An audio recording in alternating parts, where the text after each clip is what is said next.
Hello everyone, good morning, good afternoon, good evening, good night. मैं ऐसा इसलिए बोला कि अगर आप मॉर्निंग में ये वीडियो देख रहे हैं तो आपको गुड मॉर्निंग, अगर आप दोपहर में ये वीडियो देख रहे हैं तो आपको गुड आफ्टरनून, अगर आप शाम को देख रहे हैं तो आपको गुड इवनिंग, अगर आप सोने से पहले ये वीडियो देख रहे हैं तो आपको गुड नाइट। क्लियर है? तो जैसे कि आप थंबनेल में देख ही रहे हैं कि हमारा आज का जो टॉपिक है वो टॉपिक है व्हाट इज राइट गाइडेंस। सो ये मैं वीडियो क्यों बना रहा हूँ? एक्चुअली में क्या है कि कुछ पेरेंट्स और कुछ मेरे जो फ्रेंड्स हैं उनका मेरे पास एक फीडबैक आया था कि प्रमोद सर, आप बच्चों को पढ़ाते तो हैं ही, साथ में आप ना वीकली अगर एक वीडियो भी आप एक मोटिवेशनल का डालेंगे तो बच्चे मोटिवेट होते रहेंगे आपके थ्रू। ठीक है, आप पढ़ाते तो ठीक है, कोई दिक्कत नहीं इसमें, तो आप एक साथ में मोटिवेशनल वीडियोस भी बनाया करिए ताकि बच्चे आपके साथ ना कनेक्ट रहें और मोटिवेटेड रहें और अच्छे से पढ़ाई कर सकें। सो यही कारण था कि मैं एक डिसाइड किया कि हर संडे को मैं एक या वीकली में कोई भी एक दिन हम एक मोटिवेशनल वीडियो बच्चों के लिए डालें ताकि बच्चे उस वीडियो को देख करके मोटिवेट हो सके। क्लियर है? सो आज का हमारा टॉपिक है व्हाट इज राइट गाइडेंस। तो जैसे कि आप अभी देख रहे हैं, मैं बोर्ड में, ग्रीन बोर्ड में कुछ लिख के रखा हूं, ताकि मैं इसलिए लिख के रखा हूं ताकि मैं आपको पूरा प्रिसाइज तरीके से, एक सिस्टमैटिक तरीके से मैं अपने बातों को रख सकूं, कोई भी पॉइंट्स मेरे से छूटे ना। अगर मैं ये सब चीज नहीं लिखा रहता और ऐसे ही मैं बोलता तो ये वीडियो बहुत ही लंबा बनता और आप बोर हो जाते। तो क्योंकि जो स्टूडेंट्स मेरे को जानते हैं या जो भी मेरे फ्रेंड सर्कल में हैं वो जानते हैं कि मैं बहुत ज़्यादा बातूनी हूँ, मैं बहुत ज़्यादा बात करता हूँ, मतलब एक बार बात स्टार्ट किया तो वो एंड कभी नहीं होता है। तो मैं चाहता हूँ कि आप ज़्यादा बोर ना हो और कट शॉर्ट में ये मैं पूरा सिस्टमैटिक तरीके से आपको छोटी छोटी बातें और बहुत अच्छी बातें आपके सामने में करना चाहता हूँ। तो सबसे पहले मैं अपना इंट्रोडक्शन आपको बता दूं कि मैं प्रमोद कुमार सिदार, मेरा पूरा नाम प्रमोद कुमार सिदार है और मैंने अपना एजुकेशन बाई एजुकेशन मैं सॉफ्टवेयर इंजीनियर हूँ। मैं सॉफ्टवेयर इंजीनियरिंग किया हूँ NIT रायपुर से और 2011 बैच है मेरा, 2011 में मैं पास आउट हूँ और बाई प्रोफेशन मैं एजुकेशनिस्ट हूँ, बच्चों को मैं एजुकेट करता हूँ। क्यों? इसके पीछे रीज़न ये है क्योंकि इसके पीछे बहुत लंबी कहानी है कि मैं क्यों इस फील्ड में आया। तो आने वाले वीडियो में मैं अपना लाइफ स्टाइल भी बताऊंगा आपको, अपने लाइफ के बारे में पूरा, आप सब अपने लाइफ के बारे में कि मैं कैसे यहाँ पर आया, क्या कारण था कि प्रमोद क्लासेस स्टैब्लिश की गई जो मेरे इंस्टीट्यूट का नाम है। तो उन सब वीडियो के बारे में मैं आने वाली वीडियो में बताऊंगा। तो क्योंकि बच्चों को पढ़ाना मेरे को बहुत ही अच्छा लगता है, जब भी बच्चों को मैं देखता हूँ मैं काफ़ी एनर्जेटिक महसूस करता हूँ। सो बाई प्रोफेशन में एजुकेशनिस्ट हूँ और मैं 2004 से, अप्रैल 2004 से मैं बच्चों को पढ़ा रहा हूँ और आज मई चल रहा है 2020, मीन्स टोटल 16 ईयर्स हो चुके मेरे को बच्चों को पढ़ाते पढ़ाते। सो जब बच्चों को मैं पढ़ाना स्टार्ट करता हूँ तो मुझे ये समझ में आता है कि आजकल के जो हमारे बच्चे हैं वो कैसे सोचते हैं, क्या उनका नज़रिया है हमारे कंट्री के लिए, हमारे सोसाइटी के लिए, हमारे जो लोग हैं यहाँ आसपास रहते हैं उनके बारे में वो क्या सोचते हैं, साइंस के बारे में वो क्या सोचते हैं, मैथ्स के बारे में क्या सोचते हैं और क्या बोलते हैं रिसर्च के बारे में क्या सोचते हैं, टेक्नोलॉजी के बारे में क्या सोचते हैं। तो मुझे काफ़ी अच्छा लगता है, मैं अपने आप को एक यंग समझता हूँ। जैसे वैसे ही कहावत है, क्योंकि मैं इंजीनियरिंग किया हूँ तो ऐसा बोला जाता है कि इंजीनियर कभी बूढ़े नहीं होते, इंजीनियर हमेशा जवान होते हैं। सो ये मुझे अच्छा लगता है कि क्या बोलते हैं, बच्चों के साथ घुलना मिलना, बातें करना मुझे काफ़ी मुझे ना सेटिस्फैक्शन देता है। तो इसीलिए मैं कट शॉर्ट में बता रहा हूँ कि मैं, ये मेरा जो मेन रीज़न था कि टीचिंग फील्ड आप क्यों ऑप्ट किए, तो वो एक रीज़न था। और बाय हार्ट मैं मोटिवेटर का काम करता हूँ, मतलब लोगों को मोटिवेट करना, उनसे मिलना, उनसे कुछ सीखना मुझे काफ़ी अच्छा लगता है। और डेली मैं मोटिवेट होते रहता हूँ लोगों से मिल करके, उनसे बात करके, उनका लाइफ एक्सपीरियंस को जान करके, ताकि मैं अपने आप को और बेहतर कर सकूँ और अपना जो भी एक्सपीरियंस है ये दूसरों के साथ शेयर कर सकूँ और उनके लाइफ को भी मैं कुछ एड ऑन कर सकूँ। तो ये मैं हमेशा मेरी ख्वाहिश रहती है। तो चलिए वीडियो स्टार्ट करते हैं। तो सबसे पहले हमारा राइट गाइडेंस का टॉपिक है। तो राइट गाइडेंस होता क्या है? So right guidance actually 3 part से मिलकर के बना है। सबसे पहला है right guide, second teaching method और तीसरा स्टडी मटेरियल। क्लियर है?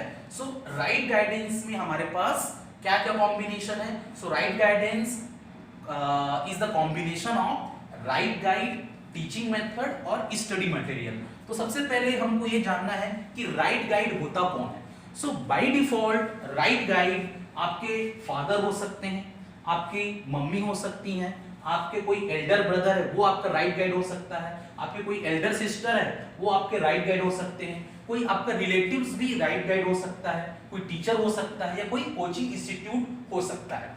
सो राइट गाइड हम किसको बोलेंगे? तो राइट गाइड क्या होता है? जो आपके वीकनेस और आपके स्ट्रेंथ को पहचान कर आपको सजेशंस दे, एडवाइस दे। क्लियर है? सो आपका रिक्वायरमेंट्स क्या है, आपको क्या चाहिए, आपको लाइफ में बनना क्या है, उसके हिसाब से वो एक्ट करे आपके सामने में और अपना सजेशंस दे, अपना गाइडेंस दे। क्लियर है? जैसे फॉर एग्जांपल आपको अगर कोई बीमारी है तो आप क्या करते हैं? सबसे पहले आप डॉक्टर के पास जाते हैं। अगर आपकी बीमारी वो डॉक्टर ठीक कर देता है तो वो डॉक्टर आपके लिए राइट डॉक्टर बन जाता है। क्लियर है? मींस राइट गाइड के पास क्या होना चाहिए? प्रॉब्लम सॉल्विंग एटीट्यूड होना चाहिए। अगर कोई स्टूडेंट्स मेरे पास आता है, जैसे फॉर एग्जांपल मैं मैथ्स का टीचर हूं, मैं बच्चों को मैथ्स पढ़ाता हूं क्लास 6 से लेकर के क्लास 12 तक। सो अगर कोई स्टूडेंट मेरे पास आए और बोले कि प्रमोद सर मुझे आपसे मैथ्स पढ़ना है, अगर मैं उसके प्रॉब्लम को सॉल्व नहीं कर पाता तो मैं राइट गाइड नहीं हूं, मैं एक राइट मैथ्स टीचर नहीं हूं। अगर मैं उसके प्रॉब्लम्स को समझूं कि उस बच्चे में क्या प्रॉब्लम है और उसके हिसाब से मैं उसको एक्ट करूं तो मैं क्या बन सकता हूं? एक राइट गाइड बन सकता हूं। तो क्लियर है? सो मींस अगर कोई डॉक्टर आपका इलाज नहीं कर पा रहा है आपका, तो वो अच्छा डॉक्टर आपके नजरिए में नहीं है। हो सकता है वो एम्स से पढ़ा हो या कोई अच्छी मेडिकल कॉलेज से पढ़ा हो, लेकिन जरूरी है कि वो एक अच्छा डॉक्टर आपके लिए है। अच्छा डॉक्टर वो तभी कहलाएगा जब वो आपकी बीमारी का सही तरीके से इलाज कर सके। क्लियर है? तो उसके बाद क्या है, राइट गाइड के पास एक और क्वालिटी होना चाहिए कि वो आपके साथ ना सेल्फलेस कनेक्टेड रहे। मींस ऐसा नहीं कि आपसे पैसा मिल रहा है या अगर आपको वो गाइड दे रहा है, गाइडेंस दे रहा है और उसके बदले में उसको कुछ पाने की इच्छा है, तो वो राइट गाइड नहीं होगा। क्योंकि वो क्या होगा, मतलबी होगा। जब तक आप मतलब कि उसको लगे कि ये बंदा या ये स्टूडेंट मेरे लिए फायदेमंद है तो वो गाइड करेगा, अदरवाइज वो गाइड नहीं करेगा। सो राइट गाइड के पास क्या क्वालिटीज होना चाहिए कि वो आपसे ना सेल्फलेस कनेक्टेड होना चाहिए। क्लियर है? समझ में आ गया? हाँ। और उसके बाद ना वो आपको सिस्टमैटिक तरीके से और लॉजिकल तरीके से और क्रिटिकल तरीके से आपको समझा सके। जैसे मैं यहाँ पर वर्ड यूज किया हूँ लॉजिकल एंड क्रिटिकल। तो लॉजिकल एंड क्रिटिकल का मतलब क्या हुआ? अगर आप मैथ्स में अच्छे नहीं हैं तो वो आपको बिना डिमोटिवेट किए ये बोल सके कि बेटा आप मैथ्स मटेरियल नहीं हो। अगर आप बायोलॉजी में अच्छे नहीं हो या फिजिक्स में अच्छे नहीं हो या केमिस्ट्री में अच्छे नहीं हो या आर्ट्स में अच्छे नहीं हो या कॉमर्स में अच्छे नहीं हो, तो वो आपको बिना डिमोटिवेट किए आपको ये बता सके कि बेटा आप इसके लिए नहीं बने हो, आपको इस फील्ड में जाना चाहिए, आपको वो एक अल्टरनेटिव कैरियर बता सके। क्लियर है? एक चीज आप बच्चों याद रखना, ये हमेशा ये जो सेंटेंस है ये हमेशा मेरे को छूती है कि ये है सेंटेंस ऐसा है कि all the IITians, all the NITians are all the engineers and all the doctors are not successful, and vice versa भी ऐसा हो सकता है कि all the successful people are not engineers, are not IITians, are not NITians, are not doctors. Clear है? तो ये चीज हमेशा याद रखना कि क्या होता है, ये एक तरीका हो सकता है, मतलब सक्सेसफुल होने का एक माध्यम क्या हो सकता है, IITian बनना, सक्सेसफुल क्या बोलते हैं पीपल बनने का, पर्सन बनने का एक माध्यम क्या हो सकता है कि आप NIT में एडमिशन लें या एम्स में एडमिशन ले लें, या क्या बोलते हैं बहुत बड़ा एक क्या बोलते हैं CA बन जाए, ये एक आपका माध्यम हो सकता है। क्लियर है? मतलब ऐसा नहीं है कि सिर्फ लाइफ में सिर्फ हमको इंजीनियर ही करना है या डॉक्टर ही करना है या CA ही बनना है। यहाँ पर हमारे आज के जो ग्लोबलाइज वर्ल्ड में मतलब बहुत सारे ऑप्शंस हैं हमारे पास। क्लियर है? सो आपको वो बिना डीमोटिवेट किए आपको कैरियर अल्टरनेटिव्स के बारे में समझा सके, तो वो आपका क्या है, राइट गाइड है। क्लियर है? तो आपके वीकनेस को पहचाने, आपके स्ट्रेंथ को पहचाने और कोई भी सेंटिमेंटल इन्वायरमेंट क्रिएट ना कर सके। जैसे कि ये मैं बहुत कुछ सुनता हूं, कई सारे टीचर या बहुत सारे हमारे रिलेटिव्स ऐसा बोलते हैं कि बेटा पढ़ो, अच्छे से पढ़ो, आपको अपने मम्मी पापा का नाम रोशन करना है। तो ये जो सेंटेंस है बहुत ही खतरनाक सेंटेंस है। आप क्या कर रहे हो, बच्चे को ना सेंटीमेंट कर रहे हो और इमोशनल ब्लैकमेल कर रहे हो। उससे आप क्या कर रहे हो, उससे आप उसको ना प्रेशराइज कर रहे हो। और एक चीज हमेशा ध्यान रखना, किसी बच्चे को ना प्रेशराइज करके आप उसका जो बेस्ट पोटेंशियल है उससे आप बाहर नहीं निकलवा सकते। क्लियर है? सो आपके मम्मी पापा अपने मतलब देखो, आपको अपने मम्मी पापा के लिए ना नहीं पढ़ना है, आपको अपने लिए पढ़ना है। अगर आप अपने लिए पढ़ेंगे ना तो ऑटोमेटिकली ना क्या होगा, आप अपने मम्मी पापा के लिए भी अच्छे करेंगे। अगर आप अच्छे से पढ़ाई करेंगे, अगर आप सक्सेसफुल होंगे तो अपने आप आपके मम्मी पापा का नाम रोशन हो जाएगा। क्लियर है? तो आपको मम्मी पापा का नाम रोशन करने के लिए नहीं पढ़ाई करना है, वो अपना नाम रोशन ऑलरेडी कर चुके हैं जब वो अपने समय में पढ़ाई कर रहे थे। क्लियर है? सो आपको अपने लिए पढ़ाई करना है। ठीक है, समझ में आ गया? सो यही मैं बोल रहा हूं कि आपको ना क्या है, सेंटिमेंटल इन्वायरमेंट वो क्रिएट नहीं होना चाहिए। समझ में आ गया? अगर कोई भी आपके आसपास कोई ऐसा बोले तो वहीं पर उसको आप बोलना कि प्लीज ये सेंटिमेंटल इन्वायरमेंट यहां पर क्रिएट नहीं करना है आपको। आपका जो सेंटिमेंट्स है वो आपके मम्मी पापा के लिए हो सकता है, भाई बहन के लिए हो सकता है, आपके रिलेटिव्स के लिए हो सकता है। तो सेंटिमेंट से बच्चों रिलेशनशिप स्ट्रांग होता है और लॉजिक से कैरियर बिल्ड होता है। समझ में आ गया? तो जब भी आपको कैरियर बनाना है ना तो आपको यहां से सोचना है। कहां से? माइंड से। लेकिन जब आपको रिलेशनशिप डेवलप करना है ना तो आपको फिर कहां से सोचना पड़ेगा? बाय हार्ट से सोचना पड़ेगा, क्योंकि हार्ट से ना रिलेशनशिप स्ट्रांग होते हैं और लॉजिक से ना हमेशा कैरियर स्ट्रांग होता है। तो समझ में आ गया? तो दोनों को आपको मिक्स नहीं करना है। तो अगर कोई भी पर्सन सेंटिमेंटल एनवायरनमेंट क्रिएट कर रहा है ना तो आपको राइट गाइड नहीं हो सकता। तो समझ में आ गया? तो राइट गाइड का मतलब क्या है? तो मैं कोशिश करता हूं कि कम शब्दों में आपको आसानी से मैं समझा पाया हूंगा। तो राइट गाइड क्लियर हो गया। चलिए अब अपन आते हैं टीचिंग मेथड कैसा होना चाहिए। जैसे फॉर एग्जांपल, जैसे मैं मैथ्स पढ़ाता हूं तो सबसे पहले एक अच्छी क्वालिटी की टीचिंग क्या होनी चाहिए कि जो भी टीचर आपको पढ़ा रहा है ना तो वो सबसे पहले तो क्या है कि वो रेस्पेक्ट करे स्टूडेंट्स का। क्लियर है? तो सबसे पहले क्या होना चाहिए कि जो भी टीचर आपको पढ़ा रहा है वो आपको रेस्पेक्ट करे, तभी स्टूडेंट आपको रेस्पेक्ट कर पाएंगे। समझ में आ गया? चाहे आपका एकेडमिक परफॉर्मेंस कैसा भी हो, ऐसा नहीं कि आप जो बच्चा अच्छा पढ़ाई करता है उसके साथ आप अच्छे से बात कर रहे हैं, उसको आप ज्यादा केयर कर रहे हैं, ऐसा नहीं होना चाहिए। कोई भी बच्चा अगर आपके क्लास में पढ़ रहा है सो वो सभी बच्चे आपकी नजर में पूरा इक्वल होना चाहिए। समझ में आ गया?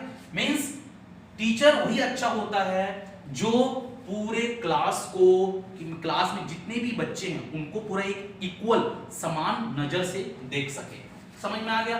दूसरी बात कि वो हर स्टूडेंट से क्या होना चाहिए, सेल्फलेस कनेक्टेड होना चाहिए। मतलब कि मतलबी टीचर नहीं होना चाहिए।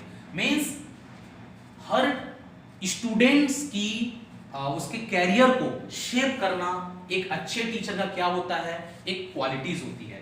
तो क्या है कॉन्सेप्ट बिल्ड करें, आपको क्या है आप में कॉन्फिडेंस लेकर आए और बहुत सारे प्रॉब्लम्स ना सॉल्व ना करवा करके आपको क्या है कॉन्सेप्ट के बारे में ज्यादा समझाए।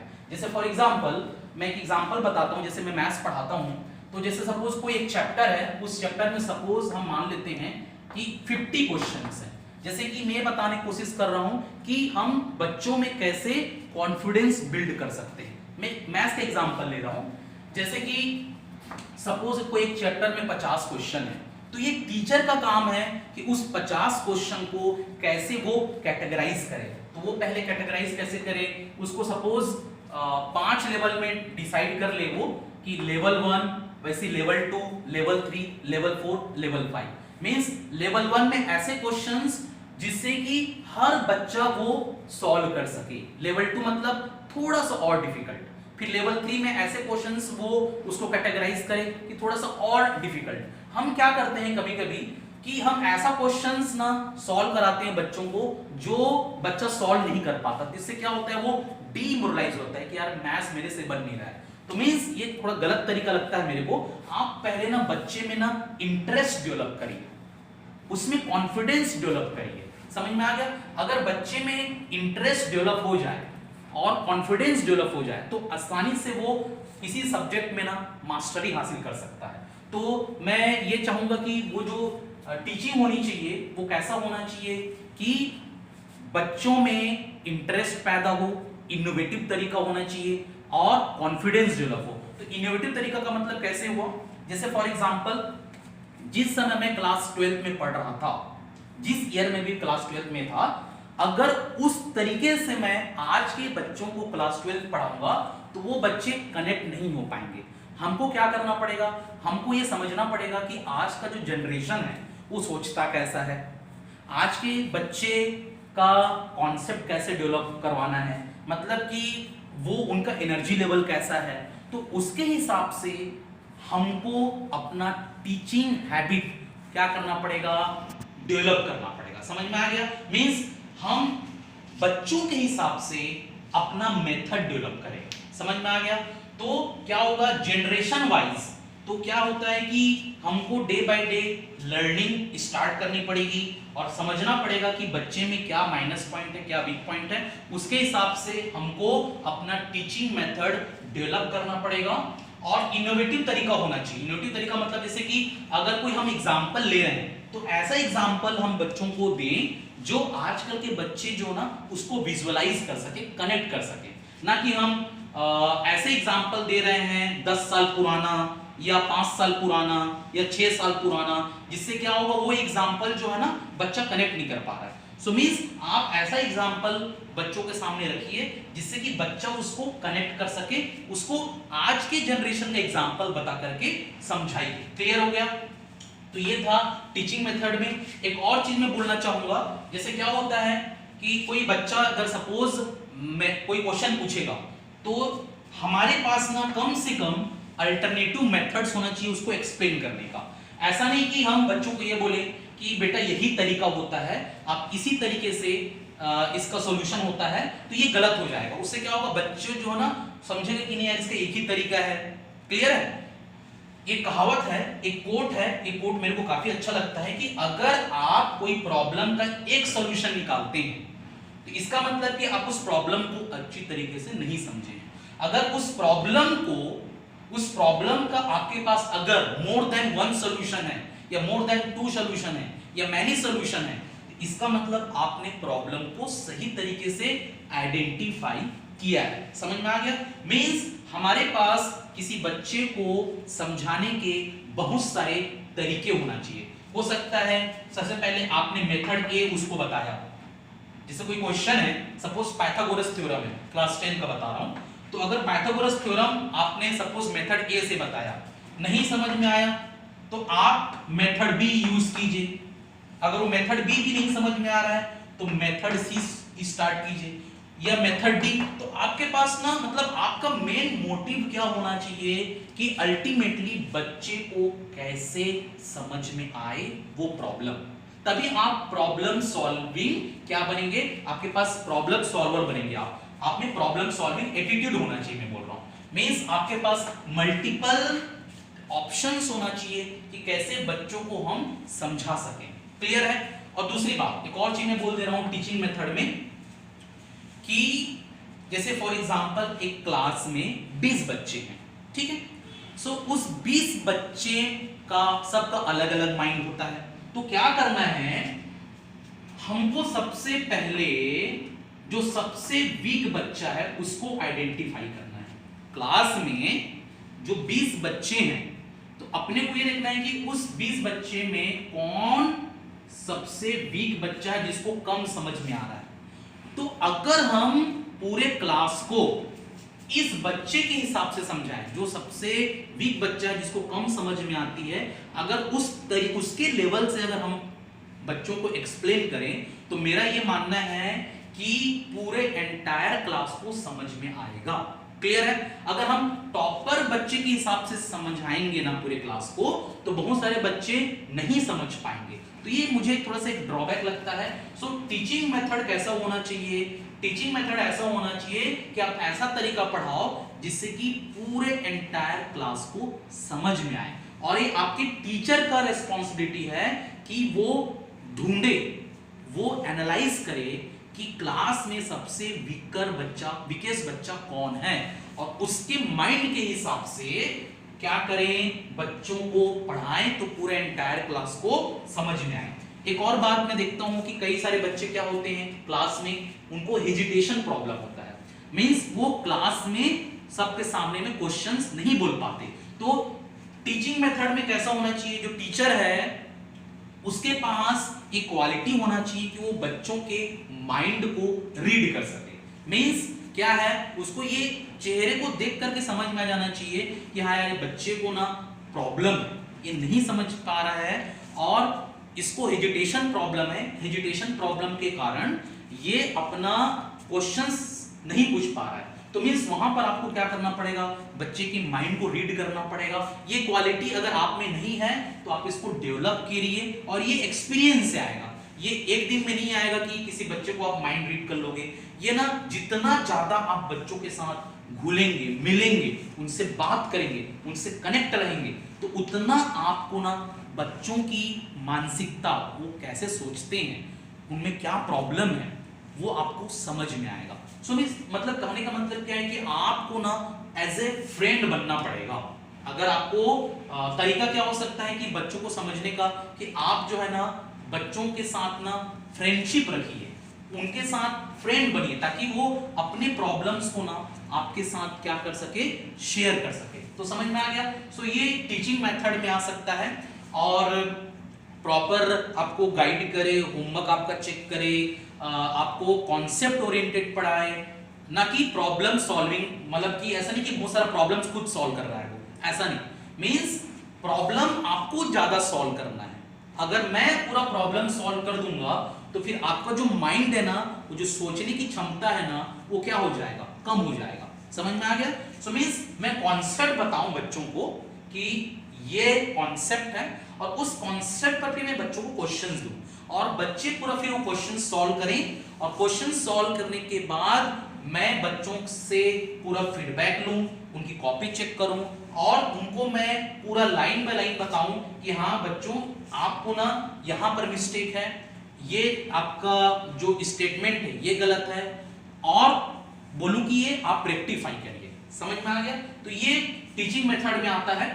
और उसके बाद आता है last study material. So study material हम कैसे चॉइस करें? तो जैसे क्या होता है कि हमारे इंडिया में जनरली कितने बोर्ड्स होते हैं, बहुत सारे बोर्ड्स हैं। तो पहला सबसे बोर्ड आता है, पहला सीबीएसई बोर्ड, दूसरा आईसीएसई बोर्ड, और तीसरा स्टेट बोर्ड्स। तो क्या होता है जनरली आप ये देखेंगे कि वो बोर्ड जो है, जैसे फॉर एग्जांपल मैं सीबीएसई की बात करूं, तो क्योंकि मैं ज्यादा से ज्यादा सीबीएसई बोर्ड्स वाले बच्चों को पढ़ाता हूं, तो मैं ये देखता हूं कि सीबीएसई जो बोर्ड है वो कौन सा बुक प्रेस्क्राइब करती है।